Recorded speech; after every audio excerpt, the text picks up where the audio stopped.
When your child is small, it's up to you to make sure their teachers know about their strengths and challenges. But by about 5th grade, your child might be ready to begin learning self-advocacy skills. This is age-appropriate for all kiddos and can be especially beneficial for those with neurodivergence or other diagnoses.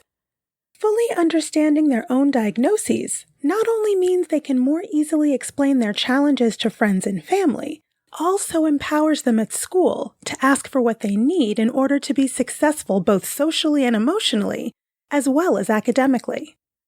Today, I'm talking about helping your child build those self-advocacy skills while they're young, so they have lots of opportunities to practice and gain self-confidence in asking for support once they're out in the real world.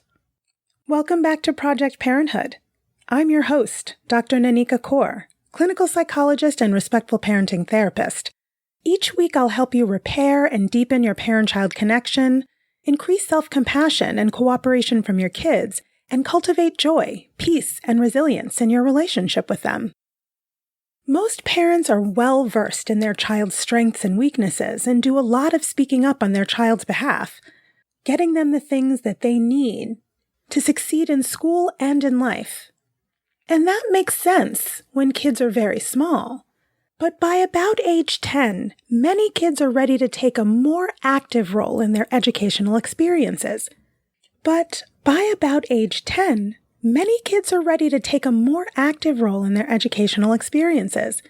Bringing your child on board as an educational collaborator helps them learn about the school system they're in and all of the moving parts involved in getting them the appropriate support at school, and also at home and when they're with friends. Here are 7 ways to help your child build self-advocacy skills. Number 1. Team up with your child to become an expert in their diagnoses in the unique way it presents for them individually. When your child is diagnosed with, say, ADHD, sometimes you think you already know what that means about them. But do you really understand what ADHD is? Do you understand your child's specific symptoms of ADHD and how it impacts your child in class, at recess, or in social and extracurricular settings from their perspective as well as your own? Learning disabilities, developmental and mental health conditions present and are experienced differently from person to person, whatever your child's diagnosis. Become a detective with your child and find out all you can about their particular symptoms. The name of a syndrome or disorder isn't the only important information you need to know. Number 2, help your child reflect on their strengths, challenges, goals, and what support they need to achieve them. Consider supports needed for academic success, but also what they need in their physical and interpersonal environments to accommodate their disability or disorder. Number 3, practice self-advocacy through role play. Whenever you and your child realize in retrospect that a tweak in their internal or external environment could have prevented their shutdown, meltdown, or explosion, role-play scenarios in which your child asks for and accepts the help and support they need to avoid becoming overwhelmed.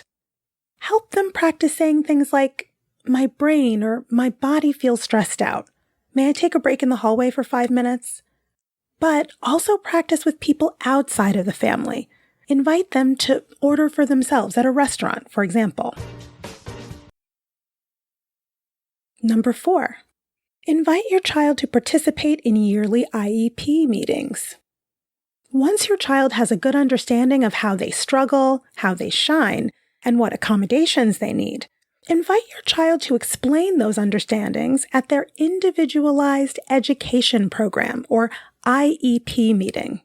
This is where school district representatives, teachers, you, and your child will meet, and together either set new goals or review prior goals to see if they're being met. The school may be required to provide occupational therapy, speech therapy, physical therapy, counseling, academic accommodations, and or other modifications to help your child achieve IEP goals. Invite your child to explain what's been working and not working accommodations-wise, and give ideas for what might work better. The more involved your child can be, the more ownership they can take for meeting goals and for their education in general. It also helps your child learn to negotiate for the support and services they need. Number 5, give your child responsibilities. Build age-appropriate responsibilities into your child's everyday routines. Every day after school could involve putting all of their outside belongings in their appropriate inside homes, and setting the table for dinner, clearing the dishes at the end of the meal, or helping to load the dishwasher. Don't use the word chore. That sounds unpleasant. You're all on team family, and every person is valuable, and everyone helps the team succeed. You can even provide a list of every daily, weekly, monthly domestic task, and let them choose which they'd prefer to help with. Number 6, model self-advocacy. Communicate your own needs and concerns clearly and assertively, but always respectfully. For example, if you're at a restaurant and the food is served cold, you might say, "Pardon me, our food is cold.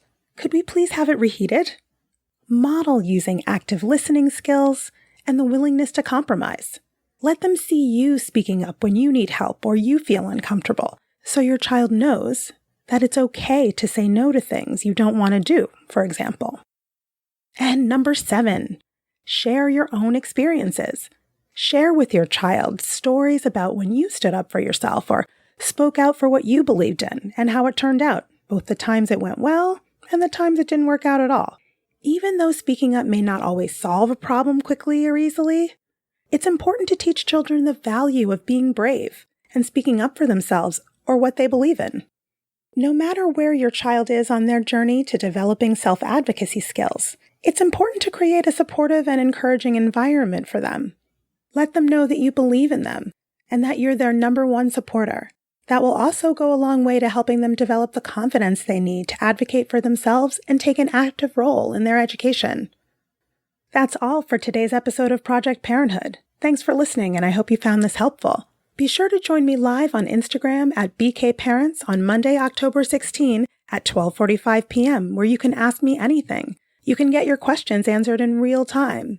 If you have a question for me about parent-child relationships, respectful parenting tips, and/or parental mental health that you'd like me to cover in a future episode, shoot me an email at parenthood@quickanddirtytips.com or leave a message at 646-926-3243, or leave a message on Instagram at BKParents. That's BKPARENTS. And you can learn about my private practice working with parents living in New York State at www.brooklynparenttherapy.com. Catch you next week. Project Parenthood is a Quick and Dirty Tips podcast. It's audio engineered by Dan Firebend, and our director of podcasts is Adam Cecil.